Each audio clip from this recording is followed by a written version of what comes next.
찾으셨나요? 자, 우리 한번 같이 읽어볼까요?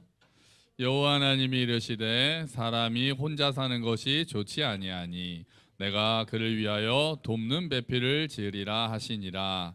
아멘. 한 30년쯤 됐을 거예요. 여러분 이 책 아시죠? 가정은 말고 이 책 아시죠?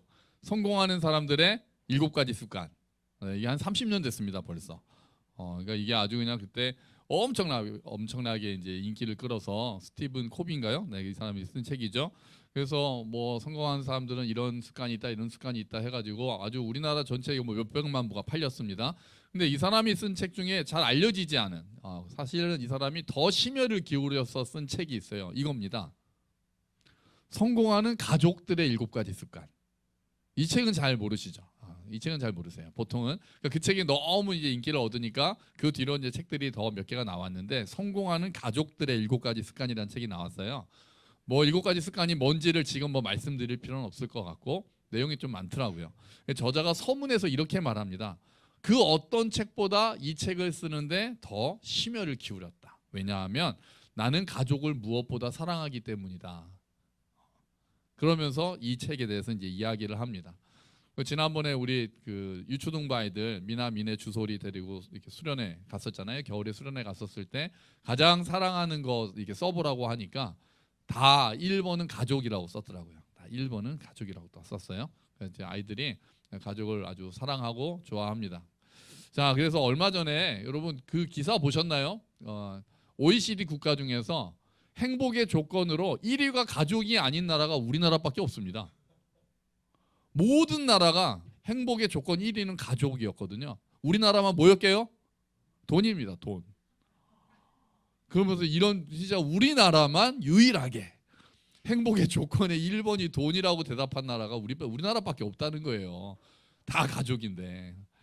야, 우리나라 사람들이 너무 현실적인가요? 참 슬픈 일인데 다행히 조금은 희망이 있었습니다. 지난주에 전국 초등교사 노동조합이 또 있습니다. 초등교사 이제 그 초등학교 선생님들이 만든 노조가 있는데 초등교사 노조 노동조합에서 그 4학년부터 6학년까지의 아이들을 대상으로 이제 700명을 대상으로 설문조사를 했습니다. 행복의 조건이 뭐라고 생각하느냐? 그랬더니 2번이 꿈을 이루는 것.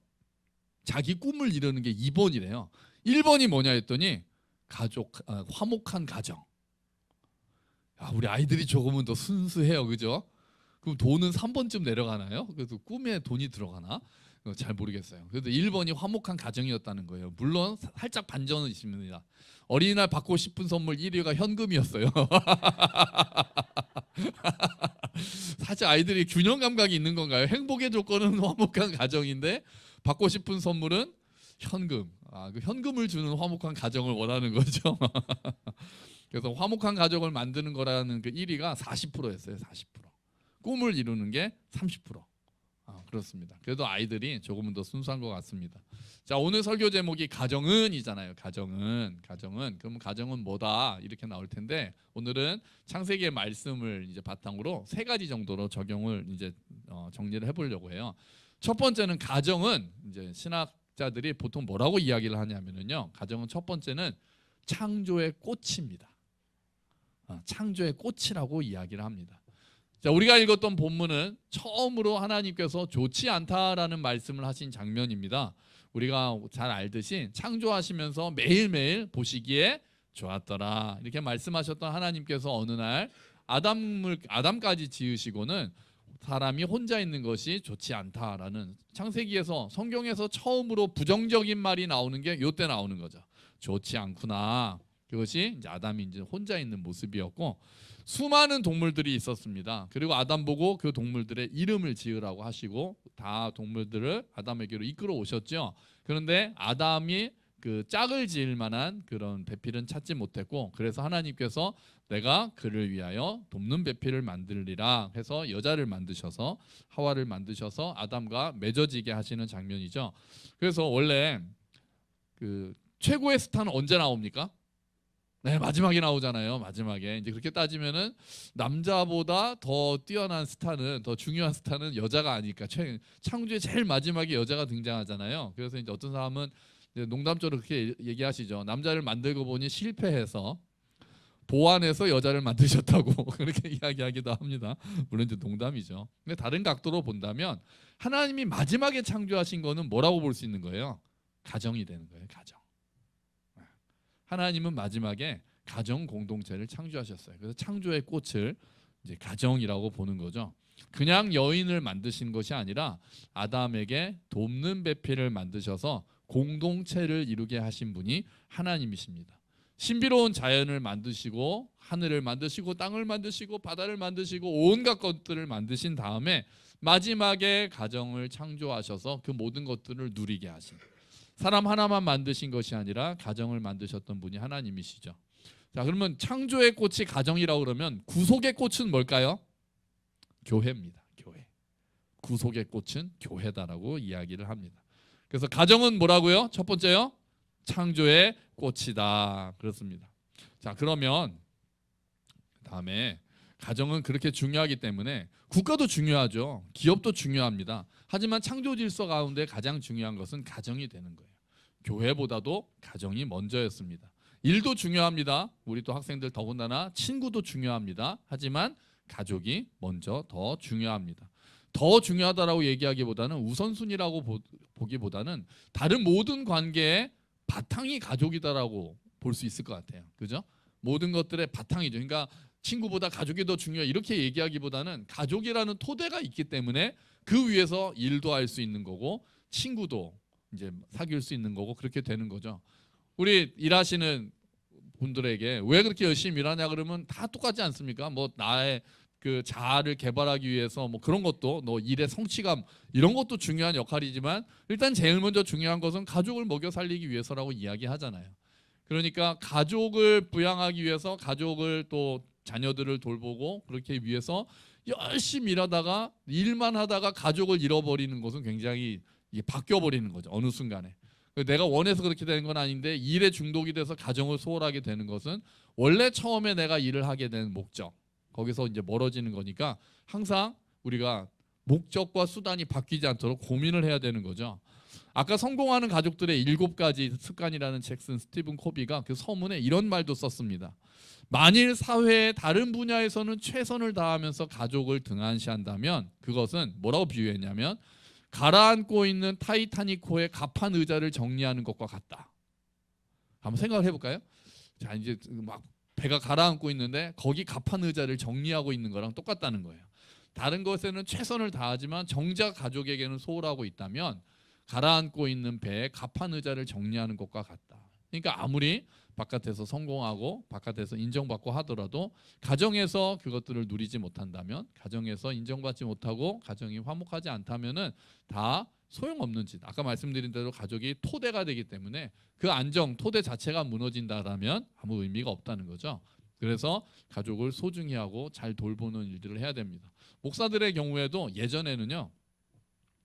가정을 돌보면은 심하게는 사꾼이라는 말까지 있었습니다. 가정을 포기하고 교회만 집중해야 된다라고 이야기들을 많이 하셨어요. 저희 선배 목사님들은 가정을 희생하신 경우가 굉장히 많았습니다. 근데 지금은 그 생각들이 많이 바뀌어서 목회자들도 가정을 충실히 하고 제가 그렇다고 가정에 아주 충실한 사람은 아닙니다만 가정을 최대한 또 충실히 하고 가정을 돌보는데 힘써야 된다라는 이제 균형 감각이 이제 생기는 거죠. 균형 감각이 예전에는 꼭 목회자뿐 아니라 가정 그 교회를 섬기다가 정작 가정을 소홀히 하는 교회 중직자들도 많이 있었습니다. 전에 있던 뭐 어떤 교회들은 아침에 주일학교 교사들이 주일학교로 오기 위해서 정작 아이들 밥을 못 챙겨주고 오는 경우가 있는 거죠. 매주. 그래서 자기 아이들은 굶고 교회를 와서 맨날 배고파하고 그러면 이제 보면서 이게 순서가 어떤 것들이 이게 때로는 사역에 집중해야 되는 때도 있고 사실 우리 가정보다 또 교회 아이들을 돌봐야 되는 사람들이 있을 때는 해야 되는 일들도 있지만 이게 균형을 잃어버리게 되면은 가정이 너무 뒤로 가게 되면 오히려 전도에도 도움이 안 되는 경우가 많고 그렇죠? 또 균형 감각을 잃어서 하나님께서 처음에 우리에게 허락하신 것이 가정이라는 것을 잊어버릴 때가 있는 거죠. 그래서 가정을 소중히 여기고 돌보는 것들이 너무 중요합니다. 창조의 꽃입니다. 가정은. 자, 두 번째는 가정이 행복의 중심이라고 볼 수 있습니다. 아까 보았듯이 하나님께서는 사람이 혼자 사는 것이 좋지 않다라고 말씀을 하셨거든요. 그러니까 행복하지 않다라는 거죠. 좋지 않다라는 것은 결국. 그래서 해결책이 필요했어요. 사람이 행복하게, 그 아담, 혼자 있는 아담을 행복하게 하는 방법은 가정을 창조하신 거였어요. 고립되어 있던 사람에게 가정을 창조해 주셨으니까 보시기에 심히 좋았더라고 하나님께서 말씀하십니다. 아담과 하와가 모두 행복해했기 때문이겠죠. 아담이 처음에 막 너무 좋아하잖아요. 살 중에 살이고 뼈 중에 뼈고 그렇게 이야기하면서, 그래서 모두가 행복한 중심이, 가정은 행복의 중심이 됩니다. 하나님께서 우리에게 가정을 주신 것은 우리가 서로 격려하고 지지하고 행복을 누리게 하시기 위해서 가정을 주셨어요. 그러니까 가정 안에서 먼저 행복을 찾아야 되는 거죠. 파랑새가 원래 집안에 있었잖아요. 그래서 다른 데서 다 하고 가정이 정작 행복하지 않으면 그거 어떻게, 붕 떠 있는 것과 마찬가지죠. 토대가 없어지는 거랑 마찬가지예요. 가정을 행복하게 만들기 위해서 뭐가 필요할까요? 또 돈일까요? 가정을 행복하게 만들기 위해서 여러 가지가 필요하겠지만 저는 아주 필요한 도구 중에 하나는 대화라고 생각을 합니다. 대화, 소통. 소통이 되지 않으면 행복하기가 어려운 것 같아요. 대화가, 남편과 아내 사이에 충분한 대화가 있어야 되고 부모와 자녀 사이에 대화가 있어야 됩니다. 그래서 그런 말 있잖아요. 경상도 남자들이 집에 들어가면 딱 세 마디 한다 그러잖아요. 뭡니까? 처음에 밥 먹나? 두 번째는요, 아들은. 세 번째는 자자. 그러면 안 된다는 거죠. 소통, 이야기를 하고, 더군다나 자신의 감정을 이야기하고 잘 들어주는 것들. 하지 않은 이야기까지 들어줄 수 있다면 더 좋겠지만 그러지 않더라도 하고 싶은 이야기들을 하고 잘 들어주는 것, 상대의 말을 잘 들어주고 공감해 주는 것이 너무나도 중요합니다. 지금 얼마 전에 제가 사춘기 아이들을 통역해 드립니다라는 책을 봤어요. 보는데 그 사춘기 통역이라고 표현을 하더라고요. 이제 우리나라 사람이 쓴 책인데요. 아이들의 말을 통역을 한다라고 하면서 제가 좀 놀란 게 있었는데, 아이들이 지금 아이들을 그렇게 지배하는 정서 중에 하나가 외로움이랍니다. 외로움.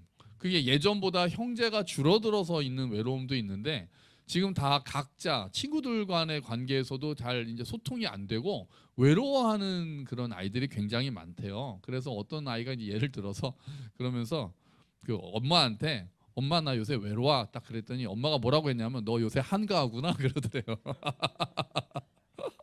학원 하나 더 할까? 이렇게 얘기하더래요. 요새 한가하구나. 그러면 대화가 되겠습니까? 아이들이 자기 얘기하려고 하는데 몰라 시끄러워, 엄마 바빠, 이렇게 되면 그게 대화가 되겠습니까? 그럼 아이들이 이제 마음을 완전히 닫아버리는 거죠. 그게 늘 대화가, 깊은 대화가 오가는 게 아니잖아요. 그거 하고 싶은 그 때가 있거든요. 타이밍이. 그때 딱 꺼냈는데 그때 말을 딱 막아버리면은 이제 다시는 안 하죠. 엄마는 말이 안 통하는구나, 내 말을 들어주지 않는구나, 그렇게 되는 거예요. 그러니까 우리 부모들이 쉽지 않죠. 우리도 피곤하고. 그런데 아이들이 마음을 열고 조금 쭈삣거리면서 자기 얘기를 하려고 하는 그 타이밍에 내가 아무리 어렵더라도 들어주고 공감해주는 마음은 너무 필요한 것 같습니다. 그때를 놓치면은 아이들이 이제 입을 열지 않습니다. 그리고 더 안 그래도 친구들하고 이야기를 하려고 하는 걸 좋아하는데 더 이제 어려워지는 거죠. 근데 부모들 입장에서는요, 또 아이들이, 우리 아이들이 있는데 너무 얘기를 안 해서 이제 답답해지기 시작합니다. 그게 이제 부모들의 탓인 경우도 있죠. 아까처럼 좀 얘기를 하려고 하는데 이제 말을 막아버리는, 뭐 본의 아니게 말을 막는 경우가 있는데, 그러지 않더라도 이제 사춘기를 들어가면서 아이들이 이제 말을 안 하잖아요. 제가 이렇게 가만히 저희 아이들도 보니까, 그러니까 예전에 우리 그렇게 얘기하잖아요. 그 제잘되던 아이들은 다 어디 갔을까? 커지면서 이제 당연히 이제 친구가 더 좋아지는 게 당연하죠. 당연하고 뭐 저도 그랬고, 그래 인정을 합니다. 근데 저가 이제 자랐을 때보다 더 나빠진 환경이 보니까 이제 세 가지가 있는 거예요. 세 가지가. 그러니까 첫 번째가 그 아주 안 좋은 게 뭡니까? 우리 모두가 아는 그거 뭡니까? 핸드폰. 아이들이 이제 핸드폰이 생기니까 그 핸드폰에 이게 몰두하느라고 불러도 대답도 안 하고 이제 그런 경우가 있는 거죠. 핸드폰 중에서도 또 뭐가 아주 나쁜 놈입니까? 유튜브. 게임보다 저는 유튜브인 것 같아요. 유튜브가 아주 나쁜 도구입니다. 아주 나쁜 도구예요. 거기에 막 몰두하니까 정신이 없습니다. 근데 거기에 더해서 한 가지 더 있는 것 같아요. 제 경험으로 보니까 무선 이어폰. 이어폰을 귀에 딱 끼우고 나니까 이제 완전히 차단이 되는 거예요. 차를 타고 가도 이제 아이들이 당연히 핸드폰 들고 유튜브 또는 음악을 들으면서 이어폰을 딱 꽂고 나니까 이제 얘기하는 게 장벽이 너무나도 많아졌어요. 그래가지고 저희 아이들 이어폰을 삼촌이 사줬거든요. 현기 형제가. 오래전에 이제 뭐 그때 졸업 축하인가요? 그러면서 그래서 뭐 애들이 너무 좋아했죠.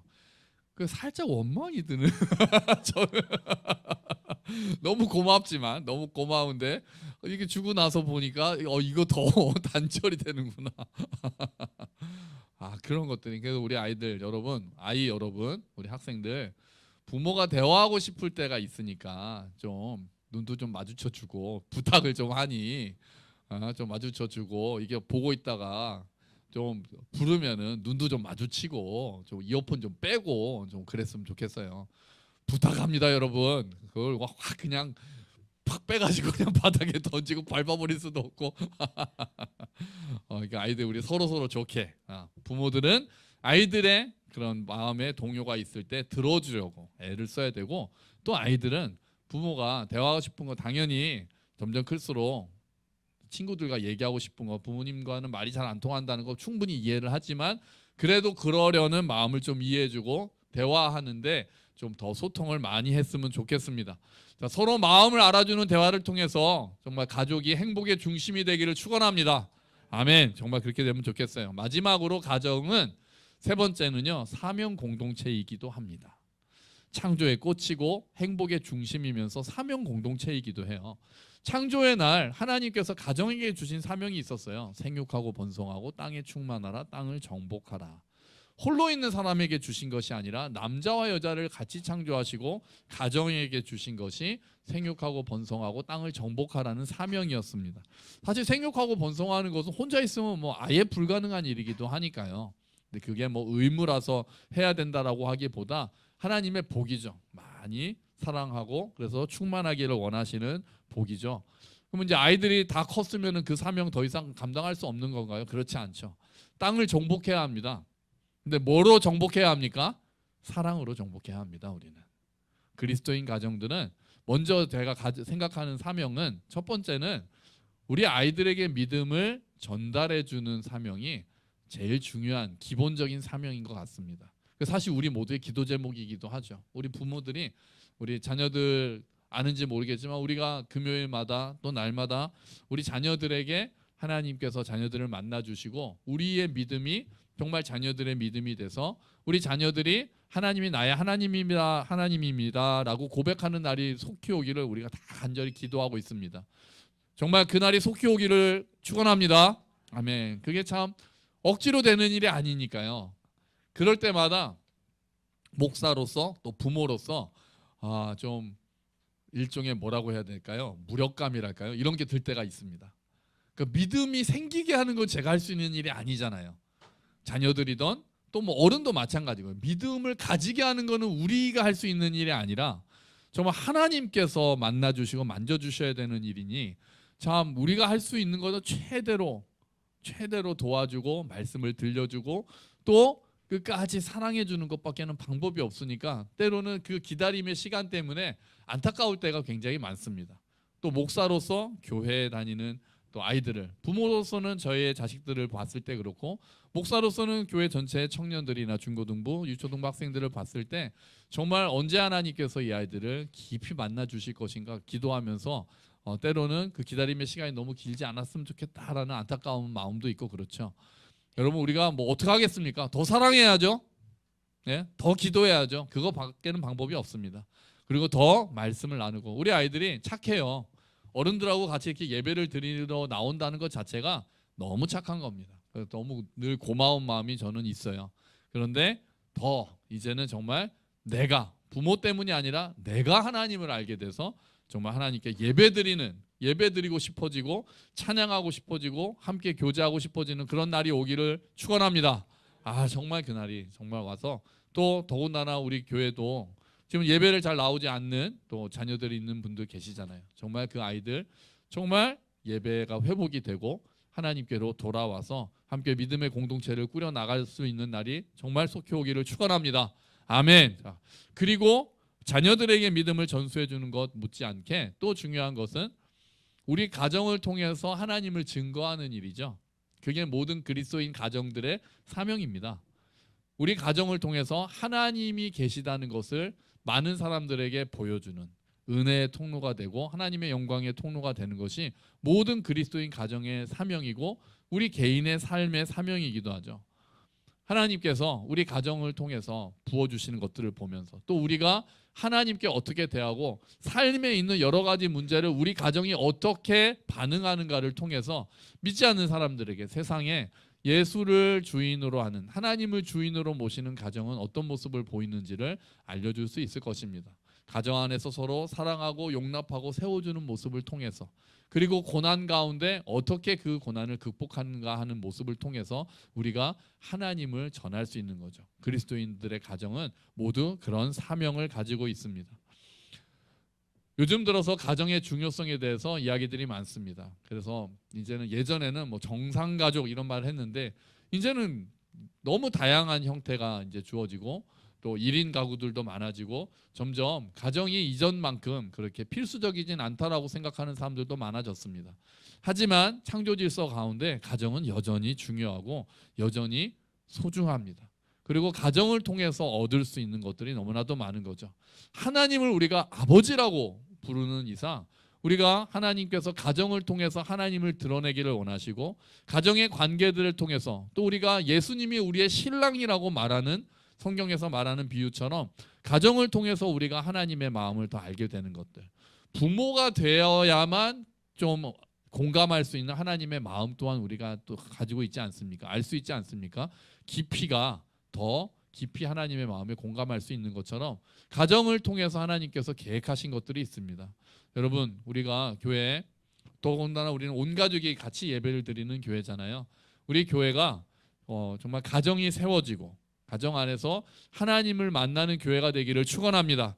정말 우리들의 가정이 창조의 꽃이 되고 행복의 중심이 되고 사명 공동체가 되기를 주의 이름으로 축원합니다. 아멘. 우리 같이 기도하죠. 하나님, 창조의 꽃을 만드신 하나님, 행복의 중심으로 가정을 만드신 하나님, 사명 공동체로 가정을 주신 하나님, 우리들의 가정이 그렇게 세워지기를 원합니다. 그래서 가정 안에서 믿음이 전수되고 가정을 통해서 또한 하나님의 은혜가 드러나는 그런 통로가 되기를 원하오니 주님 은혜를 베풀어 주시옵소서. 우리 같이 기도하겠습니다.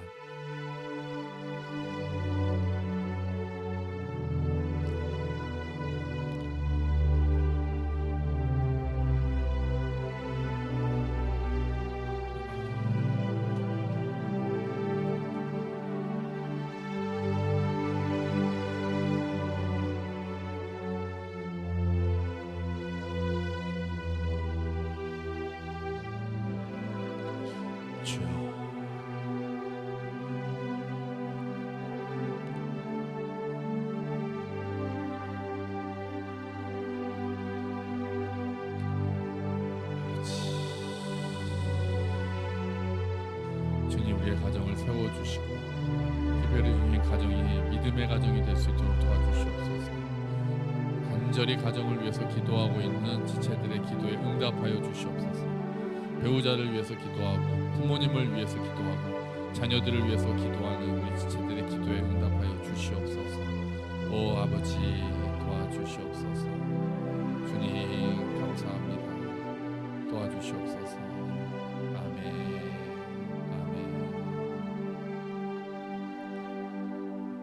하나님 아버지, 가정을 창조의 꽃으로 만드시고 행복의 중심으로 만드시고 사명 공동체로 만드신 하나님을 찬양합니다. 주님, 우리들의 가정이 그런 가정의 몫을 다하기를 기도합니다. 주님, 특별히 가정 때문에 오히려 가족 때문에 마음의 아픔이 있고 또 특별히 믿지 않는 가족들이 있어서 기도하고 있는 지체들이 있사오니 주님 그 기도에 응답하여 주시옵소서. 부모님을 위해서 또 배우자를 위해서 자녀들을 위해서 기도하는 믿음의 가정이 세워지기를 원하며 기도하는 오랜 기도에 주여 응답하여 주시옵소서. 우리들의 가정이 창조의 꽃이 되어 우리 모두가 가정을 소중히 여기기를 기도합니다. 우리들의 가정이 행복의 중심이 되어 우리 가정이 세상에서는 줄 수 없는 행복을 주는 곳이 되기를 기도합니다.